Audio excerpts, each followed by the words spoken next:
إن الحمد لله نحمده ونستعينه ونستغفره ونعوذ بالله من شرور أنفسنا من سيئات أعمالنا من يهده الله فلا مضل له ومن يضلل فلا هادي له أشهد أن لا إله إلا الله وحده لا شريك له وأشهد أن محمدا عبده ورسوله لا نبي بعده اللهم صل على محمد وعلى آله وصحبه أجمعين أما بعد.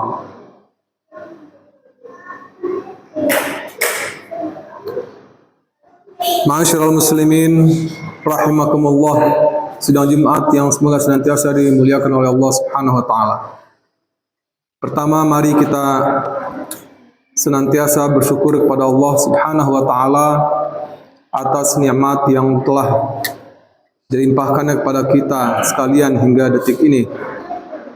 Dan mudah-mudahan nikmat ini akan terus dilimpahkannya kepada kita hingga akhir hayat, sehingga kita menjadi hamba Allah yang selamat dalam menjalani kehidupan di dunia ini.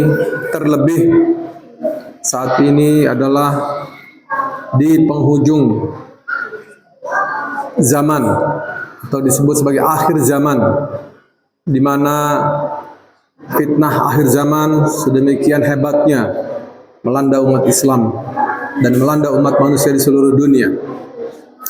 Maka ketika kita masih mempertahankan keyakinan kita, walaupun mungkin keyakinan tersebut akan membakar kita, karena itulah yang disinyalir oleh Rasulullah SAW bahwa di akhir zaman itu seorang muslim akan memegang agama Islamnya itu seperti memegang bara api.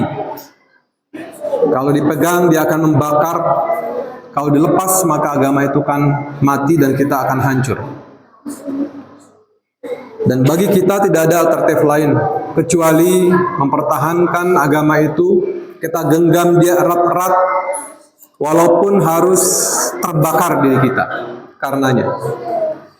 Karena ketika kita mempertahankan agama ini sehingga membakar diri kita atau menyebabkan kita menderita, menyebabkan bahkan kita mati, maka kematian kita adalah kematian yang husnul khatimah, ya, kematian yang baik, karena kita bertahan dengan apa yang kita yakini sebagai sebuah kebenaran ini.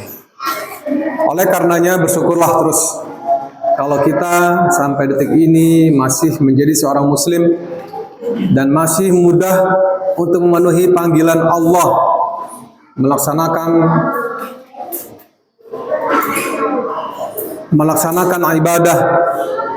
ibadah salat kita ya 5 waktu, dan pada hari Jumat pada ibadah salat Jumat kita. Mudah-mudahan dengan begitu kita akan semakin menjadi hambanya yang akan dicintai oleh Allah Subhanahu wa taala.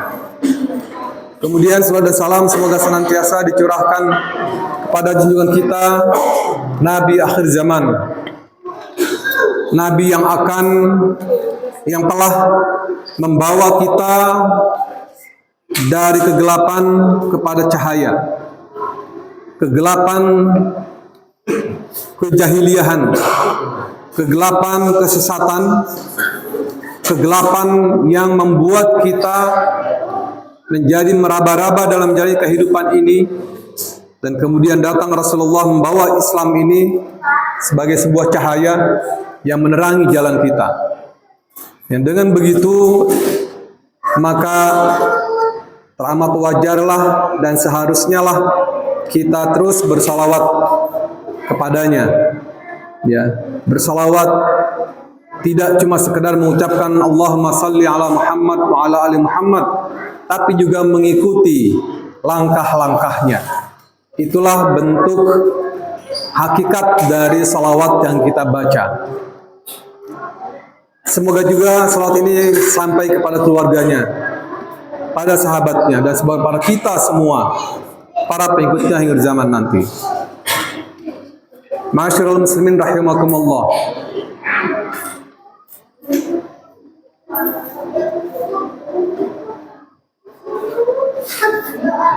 kita diingatkan oleh Allah Subhanahu wa taala di surah Ali Imran. Ya, Ali Imran ayat 110. A'udzu billahi minasyaitonir rajim.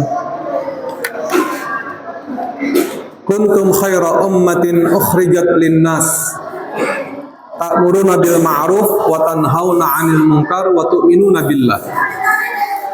Kalian adalah sebaik-baik umat ukhrijat linnas, yang dimunculkan oleh Allah Subhanahu wa taala, yang dihadirkan oleh Allah Subhanahu wa taala di muka bumi ini untuk mengeluarkan manusia,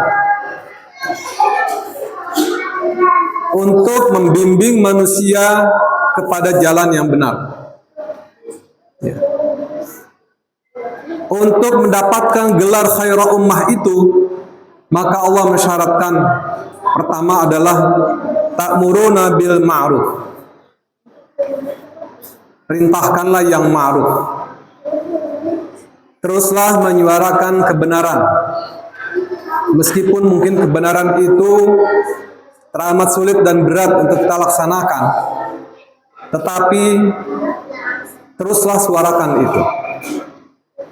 Teruslah bersuara tentang kebaikan, nilai-nilai kebaikan, ya, yang mudah-mudahan dengan kita terus memperkenalkan kebaikan-kebaikan Islam itu, nilai-nilai Islam kepada seluruh umat manusia, akan menyebabkan banyak orang terselamatkan.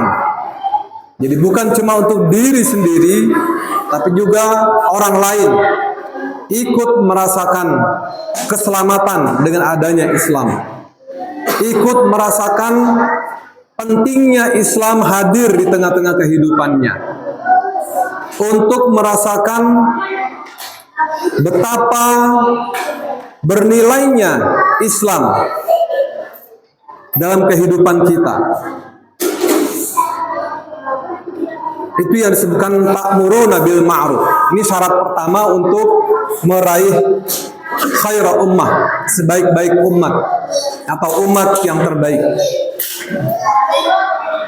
Terlebih di saat kita sedang, yang sering saya katakan tadi, di akhir zaman ini, di mana fitnah akhir zaman itu seringkali membuat kita terkejut, terbelalak, seringkali tidak nalar, tidak mampu kita untuk menalar peristiwa-peristiwa yang terjadi di hadapan kita. Seringkali rasanya tidak mungkinlah itu terjadi, tapi itu terjadi. Keburukan terjadi, ya, kemaksiatan terjadi di depan mata kita. Nilai-nilai kebenaran itu semakin tertutupi.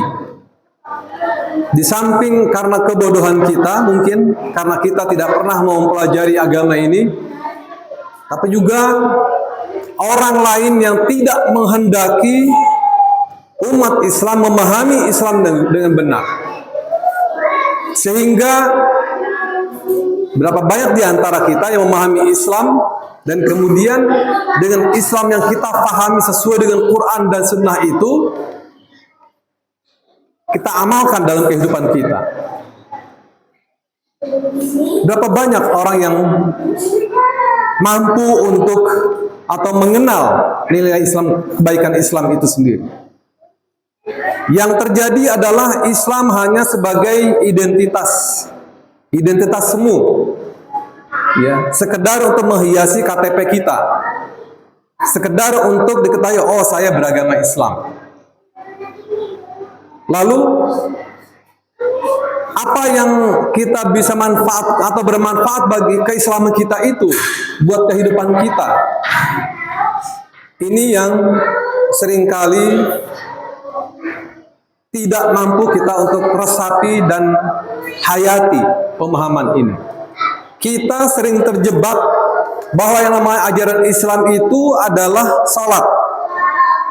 Ajaran Islam itu adalah puasa. Ajaran Islam itu adalah berzikir. Ajaran Islam itu adalah di masjid, di atas sajadah.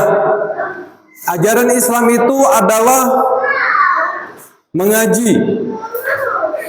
Di luar itu semua Islam ditinggalkan. Ditinggalkan dan ditanggalkan di mana? Kita tidak pernah membawa Islam dalam pekerjaan kita. Ini kebanyakan yang dipahami oleh sebagian besar saudara-saudara kita. Islam hanya sebagai sebuah agama ritual. Ini tadi yang berkaitan dengan ibadah, yang bisa dikatakan hablum minallah saja. Tapi ketika hablum minan nas berkaitan dengan muamalah sesama manusia, kita sering abaikan Islam. Bagaimana kita berdagang, bagaimana kita bekerja, bagaimana kita bermasyarakat, bernegara, berekonomi, berpolitik, berpertahanan, keamanan, dan seterusnya dan seterusnya. Dan kemudian kita termakan oleh propaganda yang mengatakan jangan bawa-bawa Islam ke dalam negara, jangan bawa-bawa Islam dalam kehidupan bermasyarakat, biarkan masyarakat berkembang sesuai dengan pikirannya. Lalu ada juga kecenderungan untuk mengatakan bahwa jadi orang Islam itu moderat lah. Ada namanya yang disebut moderasi beragama, yang sekarang sedang digaungkan terus-menerus. Seolah-olah Islam itu tidak moderat. Padahal Islamlah agama yang paling moderat. Islamlah yang paling memahami fitrah kita sebagai manusia. Tidak ada agama lain. Tidak ada satu ajaran pun di muka bumi ini yang sesuai dengan fitrah. Dan itulah pernyataan Allah Subhanahu wa taala. Fitratullah allati fataran nasa 'alaiha. Fitrah Allah itu artinya ajaran Allah itu, yakni Islam ini sesuai dengan fitrah manusia. Kalau saja Islam tidak sesuai dengan fitrah manusia, maka sudah lama manusia ini punah dari muka bumi. Sudah lama kehidupannya tidak ada. Kalau Islam itu berbenturan dengan fitrah kita. Tapi karena Allah mengatakan fitratullah allati fataran nasa 'alaiha la tabdila li khalqillah dzalika ad-dinul qayyim walakin aktsaran nasi la ya'lamun. Islam ini adalah fitrah Allah yang pas, cocok untuk manusia.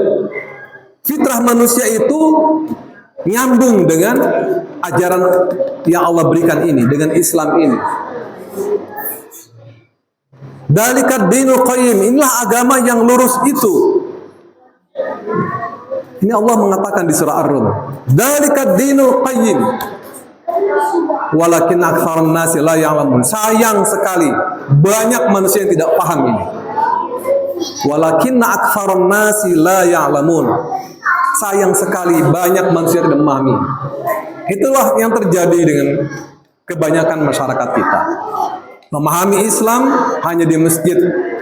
Keluar dari masjid berperilaku seperti umumnya manusia kebanyakan. Tidak bisa kita melihat perbedaan antara orang kafir dengan orang Islam. Dua-dua sama berperilaku. Karena memahami Islam hanya di masjid. Memahami Islam hanya di atas sajadah. Tidak dibawanya Islam ke tempat bekerja. Tidak dibawanya Islam ketika berdagang. Tidak dibawanya Islam ketika berpolitik. Dalam kondisi seperti ini saja, masih saja ada yang mengatakan kita perlu bermoderasi dalam beragama. Ini adalah penyesatan. Padahal Islam adalah agama yang paling toleran, paling moderat dalam kehidupan berbangsa dan bernegara. Kalau Islam tidak moderat, rasanya sudah tidak ada lagi orang kafir di sini. Ya. Karena Islam bersikap moderat itulah mengedepankan toleransi dalam beragama, maka mereka nyaman hidup di negeri ini. Tapi lihat ke negara lain, di mana Muslim menjadi minoritas, Muslim pada kondisi sedikit. Apa yang terjadi dengan mereka? Mereka ditindas habis-habisan. Lihat saudara kita di India misalnya, Kashmir. Hari ini Kashmir terus-menerus dibombardir, seperti orang Israel membombardir Gaza. Sehingga hampir terjadi peperangan antara India dengan Pakistan. Hanya karena di India tidak menghendaki adanya selain agama yang dipegang oleh penguasa saat ini, Hindu. Lihat pula di Myanmar,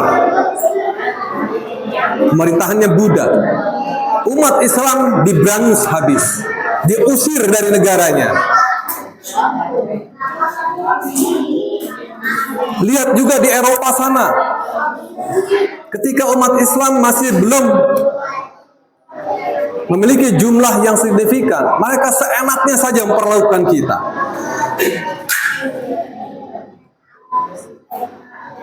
Tapi lihat di negara kita, umat Islam berdasarkan ajaran yang dipahami oleh kebanyakan kita adalah ajaran yang toleran, sehingga merdeka mereka untuk mengamalkan agama mereka masing-masing. Nah, itulah ajaran Islam. Saya tidak bisa bayangkan kalau kita tidak memiliki sikap toleran terhadap orang lain. Sudah lama negara ini akan menjadi hanya milik orang Islam saja. Ma'asyiral muslimin rahimakumullah. Maka oleh karenanya teruslah perkenalkan Islam dengan benar. Jangan perkenalkan Islam dalam kondisi yang sempit, difahamkan secara sempit. Islam cuma ketika terdengar zikir, terdengar tahlil, takbir, tahmid, itu Islam. Tapi di luar itu nggak perlu lagi bawa-bawa itu, nggak perlu lagi bawa-bawa Al-Quran, nggak perlu lagi berzikir, ataupun kalau berzikir hanya untuk dirinya sendiri. Tapi buah dari zikir itu sendiri tidak menghasilkan sesuatu yang membuat kita menjadi lebih baik dalam kehidupan kita. Syarat pertama, ta'muruna bil ma'ruf. Yang kedua, kalau kita ingin meraih apa yang disebut sebagai khaira ummah adalah tanhauna 'anil munkar. Cegah kemungkaran. Jangan pernah membiarkan kemungkaran tumbuh subur di tengah-tengah kita, terlebih di tengah keluarga kita. Jangan pernah. Ketika kita tahu ada kemungkaran di tengah-tengah keluarga kita, segera cegah. Segera lakukan tindakan-tindakan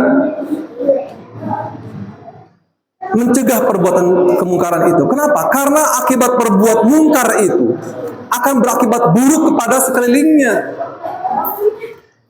Meskipun di sana banyak orang-orang yang baik, tapi bersikap diam dan kemungkaran dengan pongahnya, dengan sombongnya, dengan arogansinya, mereka terus merajalela. Kita tidak mampu menghentikan itu, maka kebenaran itu akan dihancurkan. Ali bin Abi Thalib radhiyallahu anhu pernah menyebutkan, kebatilan yang terorganisir akan mampu menghancurkan kebenaran yang tidak terorganisir. Kebatilan yang terorganisir, yang tertata rapi, yang rencana-rencana mereka bagus dalam menyebarkan keburukan itu, akan mampu mengalahkan kebenaran yang tidak terorganisir.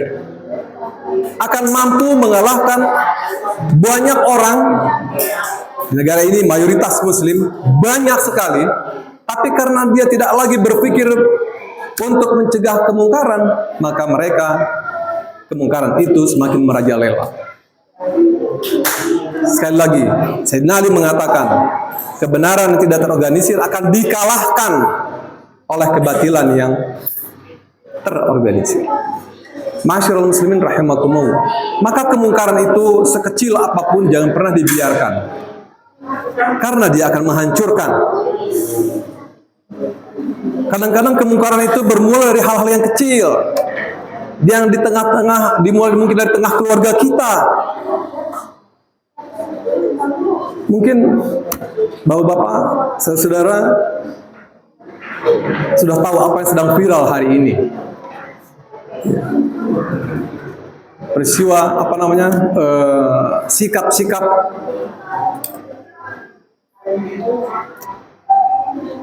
perzinahan antar keluarga sudah tidak malu lagi diumbar di media sosial kita. Ya, alhamdulillah pemerintah sudah menutup situs itu.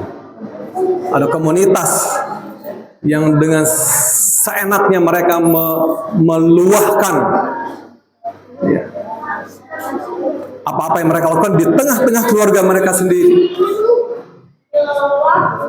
bercerita secara terbuka. Dan alhamdulillah suara kebenaran masih terdengar, dan kemudian pemerintah mengambil tindakan memberangus itu. Tapi ini sudah terlanjur berkembang, ya, sudah terlanjur berkembang, dan kejadian seperti ini harus diwaspadai. Masyaallah muslimin rahimakumullah. Jadi sekali lagi, kemungkaran sekecil apapun jangan pernah dibiarkan. Kalau kita sebagai kepala rumah tangga, maka cegahlah dia dengan kekuasaan yang kita miliki. Karena itu tuntutan Rasulullah SAW.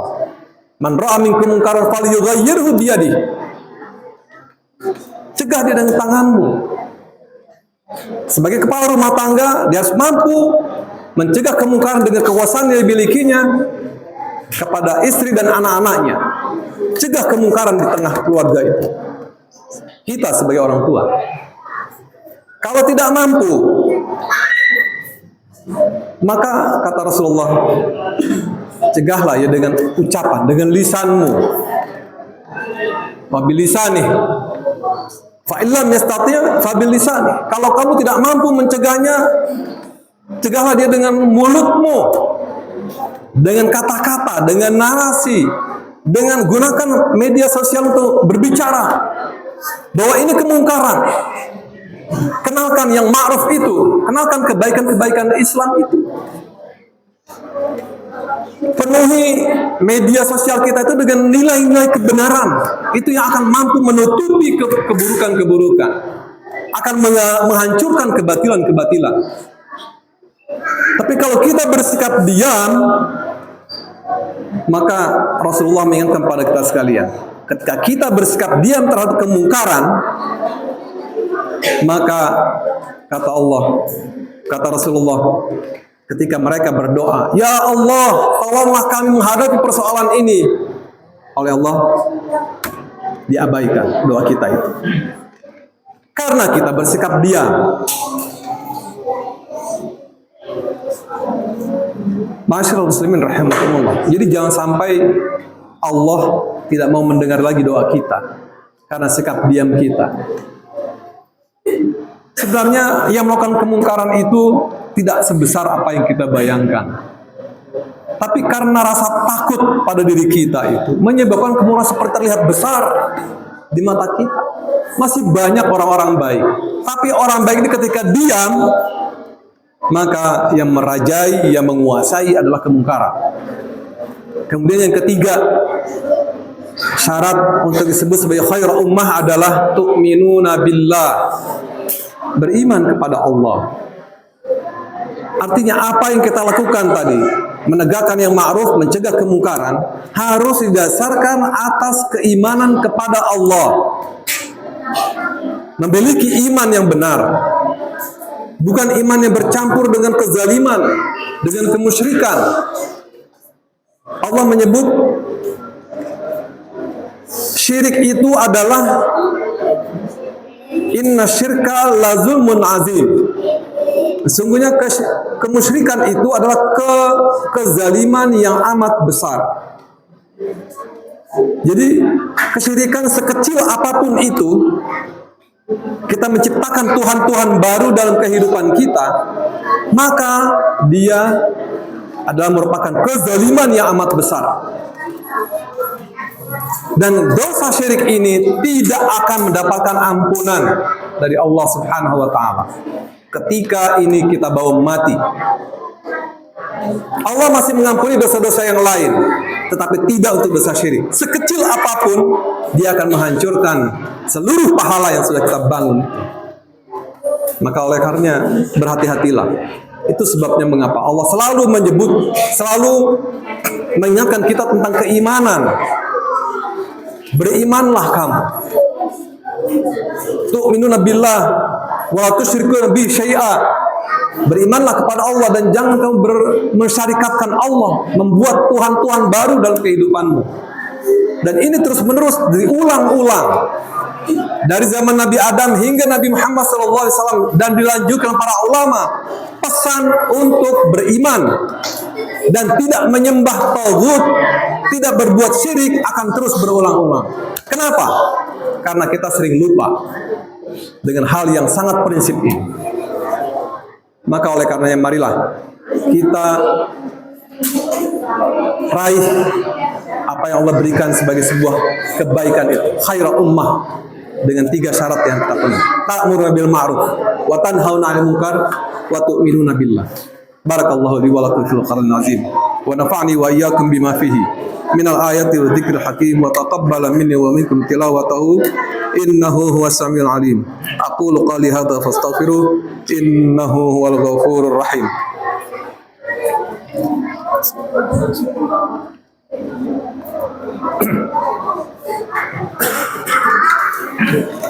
Alhamdulillahilladzi hadana li hadza wa ma kunna linahtadiya laula an hadana Allah.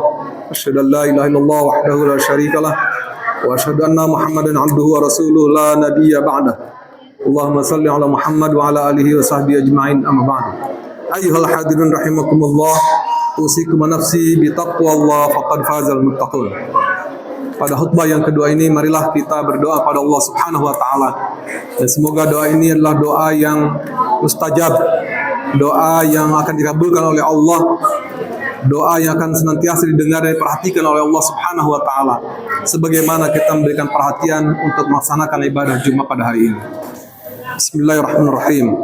Allahumma salli ala Muhammad wa ala ali Muhammad kama sallaita ala Ibrahim wa ala ali Ibrahim innaka Hamidum Majid, wa barik ala Muhammad wa ala ali Muhammad kama barakta ala Ibrahim wa ala ali Ibrahim innaka Hamidum Majid. Allahumma ighfir lana wa li walidina warhamhum kama rabbana shighara wa li jami'il mu'minina wal mu'minat wal muslimina wal muslimat al ahya'i minhum wal amwat. Rabbana zalamna anfusana wa illam taghfir lana wa tarhamna lanakunanna minal khasirin. Rabbana hab lana min azwajina wa dhurriyyatina qurrata a'yun waj'alna lil muttaqina imama waj'alna lil muttaqina imama waj'alna lil muttaqina imama. Rabbana la tuzigh qulubana ba'da idh hadaitana wa hab lana min ladunka rahmah innaka antal wahhab. Ya Allah, ya Arhamar Rahimin, ya Mujibas Sa'ilin, ampunilah dosa-dosa kami, ampunilah dosa kedua orang tua kami, ampunilah dosa guru-guru kami, ampunilah dosa sahabat-sahabat kami, ampunilah dosa kaum muslimin dan muslimat, mukminin dan mukminat yang masih hidup maupun yang telah tiada. Ya Allah, pada hari ini kami menghadapi berbagai persoalan yang cukup berat kami rasakan, ya Allah. Maka tolonglah kami ya Allah. Mudahkanlah kami mengatasi persoalan-persoalan yang kami hadapi ini ya Allah, baik dalam kehidupan pribadi, kehidupan rumah tangga, kehidupan masyarakat, dan bahkan kehidupan berbangsa dan bernegara. Ya Allah, sungguh tanpa petunjuk-Mu kami akan tersesat jalan. Sungguh tanpa petunjuk-Mu kami akan bingung menghadapi persoalan-persoalan ini. Ya Allah, berikanlah kepada kami kemampuan untuk keluar dari segala persoalan yang kami hadapi saat ini. Ya Allah, ya Rahman Rahimin, ya Mujibas Sa'ilin. Tambahkanlah kepada kami pengetahuan yang mengantar kami untuk mencintai-Mu, mencintai Rasul-Mu, mencintai orang-orang yang mencintai-Mu dan mencintai Rasul-Mu. Ya Allah, sungguh dengan pengetahuan itu kami akan dapat menjalani kehidupan ini dengan benar. Ya Allah, Ya Arhamar Rahimin, Ya Mujibas Sa'ilin, limpahkanlah kepada kami kebaikan dunia dan akhirat. Limpahkanlah kepada kami hal-hal yang membuat kami senantiasa bersemangat untuk melaksanakan semua perintah-Mu, menjauhi semua larangan-Mu. Ya Allah, berikan kekuatan itu pada kami. Sehatkan jiwa raga kami, kuatkan fisik dan mental kami. Jauhkan kami dari segala fitnah, jauhkan kami dari segala keburukan, jauhkan kami dari segala bencana, bencana alam maupun bencana sosial, maupun bencana keluarga. Ya Allah, sungguh di tangan-Mu lah segala kebaikan, dan di tangan-Mu lah segala kebenaran yang akan senantiasa memberikan bimbingan pada kami. Rabbana la tu'akhidna in nasina aw akhtana. Rabbana wa la tahmil alaina isran kama hamaltahu 'ala alladhina min qablina.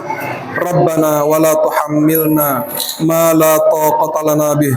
Wa'fu 'anna waghfir lana warhamna anta maulana fansurna 'alal qawmil kafirin. Rabbana atina fid dunya hasanah wa fil akhirati hasanatan wa qina adzabannar. Ibadallah, Innallaha ya'muru bil 'adli wal ihsan wa ita'i dzil qurba wa yanha 'anil fahsya'i wal munkari wal baghi ya'izukum la'allakum tadhakkarun. Fala dzikrullahi akbar. Aqimissalah.